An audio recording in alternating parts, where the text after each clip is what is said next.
When I think of the building, I think of it as the ministry programs, not just the physical plan itself, the bricks and the mortar, but what takes place inside the building to further our mission, to serve Christ. It is about relationships. It's relationship with Jesus Christ first and foremost, relationship with each other, and then how does that relationship spell out into our community, into the world? And what does it mean for people to be a member of Hope Church? What does it mean to be a part of the family? We trust. We trust that God walks with us, that God guides us and directs us in our decisions. And in our discernment, we do what's best for what we have at this time, at this place. But we don't know where it's going to go. And that's the great thing about being open to God and His goodness. Who knows? But right now, man, this is where we're at, and that's exciting. Hi, we are Kurt and Karen Johannick, and we're very excited to be leading Building Hope.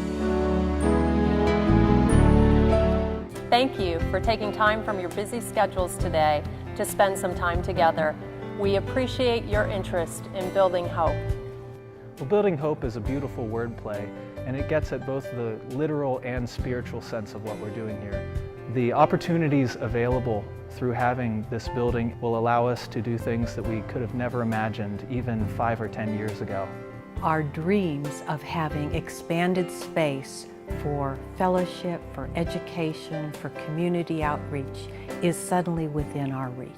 We've spent a lot of time focusing on how much Cranberry is going to grow, and therefore projecting how much Hope's going to grow, and it's just all going to grow. So we need to be able to, we're behind. We need to be able to at least start catching up and be there and for our congregation and for the community. We are really at the mercy of the space that we have, and that's been incredibly limiting. We don't have enough room for our children, for Sunday school, for activities, and so on.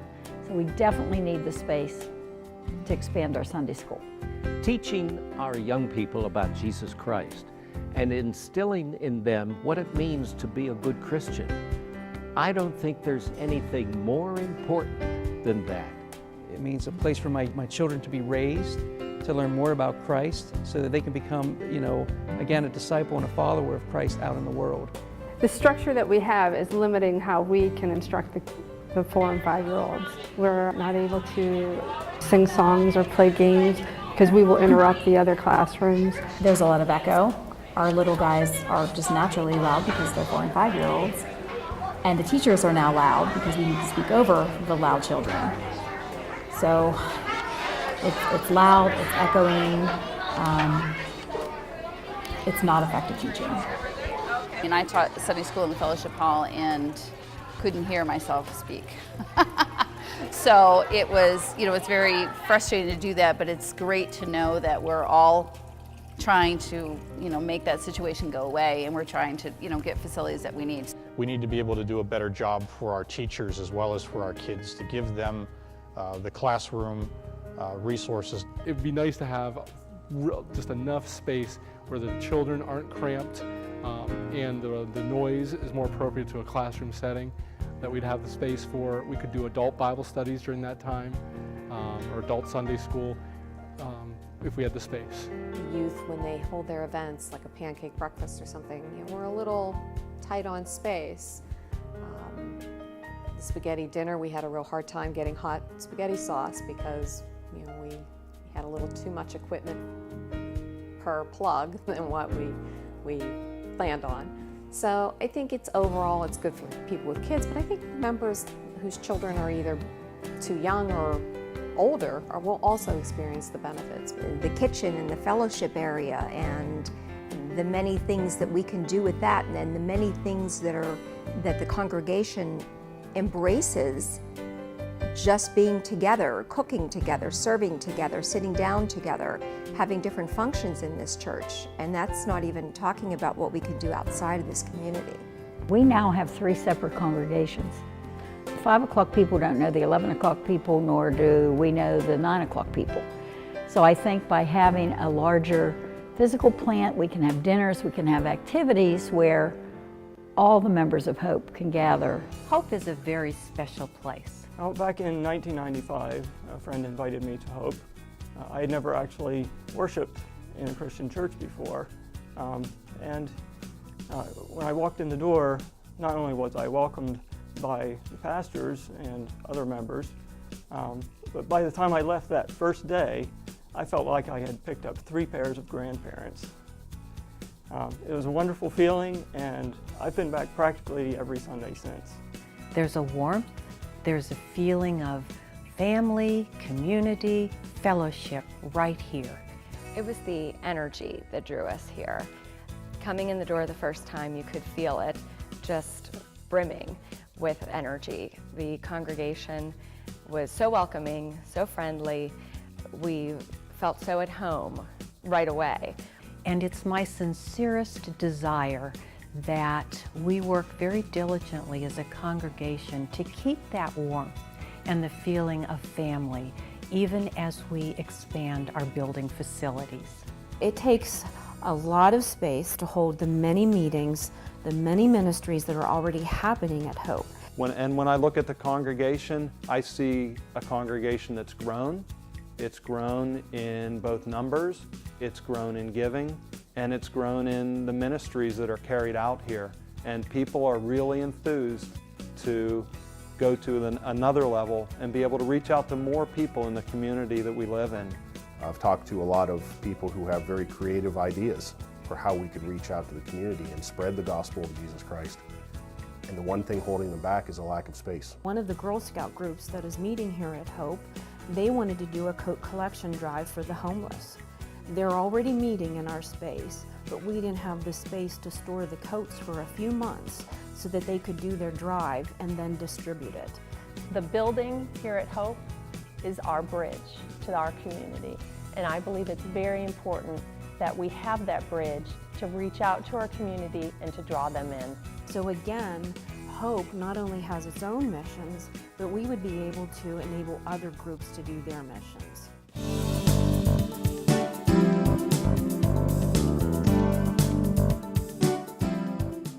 Well, the Mission Investment Fund has been a partner of ours in our previous financing, and it is an outreach of the Lutheran Church that works with Lutheran congregations to build so they can do just what we're doing in trying to minister to more people and spread the word and be open to more people in our community. So they want to see that this church, not just a small segment, but the entire church is invested here, and we all have skin in this, and this is what we want. And if we want this, then we will come to the table with a nice set of pledges. MIF has conditionally pre-approved us for the mortgage for the expansion of our facility. The target amount to be raised in the Building Hope campaign is $275,000 for 2016 and $275,000 for 2017 for a total of $550,000. This includes the $210,000 per year needed to secure the building loan from the Mission Investment Fund. It also includes a 20% cushion for building cost overruns, and it includes a $50,000 starter fund for things that are not going to be included in the cost of the building, such as classroom furnishings, kitchen appliances, and audiovisual equipment. And it's doable. It's a very doable project. It just takes not just a few, not just 10%, but it takes 100% of us getting behind the project to make it happen. We are really close to taking the next step, and it will take commitment from everybody. Stewardship, as soon as someone says stewardship, they think immediately of money. But stewardship is actually management. Everything that we have, everything that we are, is and belongs to God. He created us, He created everything here, and it's all His. We're merely the managers. In Mark chapter 12, verse 41, I think it's the story about Jesus being in the temple, and they have free will offering, and there are many rich people that come and give a lot of money, and a poor widow comes in and gives, I think it's just two coins that are worth a fraction of a penny. Jesus proclaims and makes the statement that she was really the one that was the sacrificial giver. In Luke, he tells us that to whom much is given, much is expected and more. And I think that Hope is just filled with so much more. And if you think about it, that number of $20 per week per family over the next 2 years is about $1,000 per year per family. And the reality of it is, we will get, some people are able to give just a fraction of that. And the reality is also that some people can give many, many multiples of that. And what we need to move on to this next part of this build that's going to allow us to really spread the Word of God is we need people to think about sacrificial giving. It will be a stretch. It will certainly require all families in our church to stretch, ours included. My husband and I have talked about different ways that we can make some sacrifices, in fact, so that we know we can adhere to our pledge and we can pledge an amount that is going to make a difference for our growth here at Hope. We've talked about eating out less, packing our lunches more. There are, certain sporting events we love to go to, but sometimes that adds up.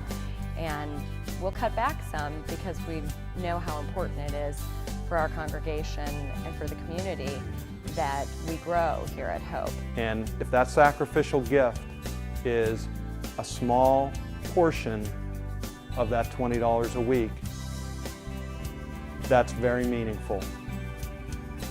But that sacrificial gift also, as I mentioned, could be many, many multiples of that $20 a week.